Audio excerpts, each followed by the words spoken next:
तपाईहरु यो भिडियो हेर्नु जुन गणतन्त्र दिवसमा तलवारहरु लिएर अनि बाटोमा आन्दोलन गर्दै छ।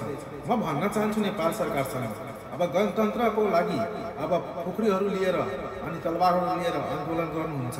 अब राजावादीले के एउटा नेपालको झण्डा लिएर आन्दोलन गर्नुहुन्छ के यस्तोमा राजतन्त्र फर्किन्छ त?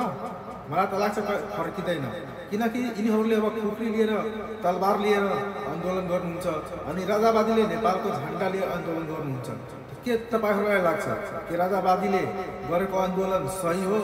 मलाई त लाग्छ कि 100% गलत हो। कि अब गणतन्त्रमा मान्छेले अब यस्तो खुकुरी तलवार लिएर आन्दोलन गर्नुहुन्छ, अब राजावादीलाई पनि यस्तै तलवार लिएर आन्दोलन गर्नुपर्छ र यस्तो नेतालाई भ्रष्टाचारीलाई जहाँ हेर्नुहुन्छ अब त्यही काट्नु पर्यो।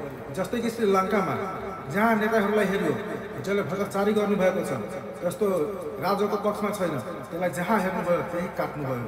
अब त्यस्तै पनि नेपालमा गर्नुपर्छ, बल तपाईहरूले सक्षम हुन्छ न त, किनकि यिनीहरूले यस्तो आन्दोलन गर्नुभएका छ खुकुरी लिएर तलवार लिएर। यिनी हो गणतन्त्र भनेको। अब गणतन्त्रमा यस्तो गर्न पाउँछ त हामीहरू किन चुपचाप लागेर बस्नु पर्यो?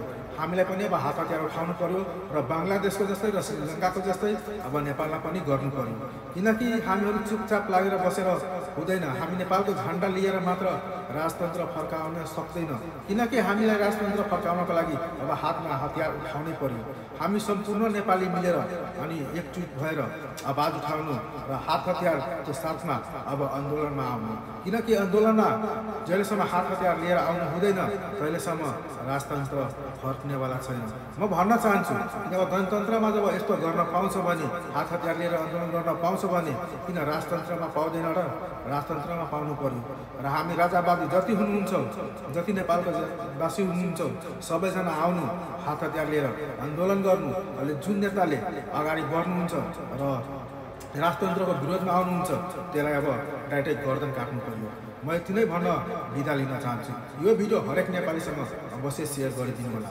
जय नेपाल।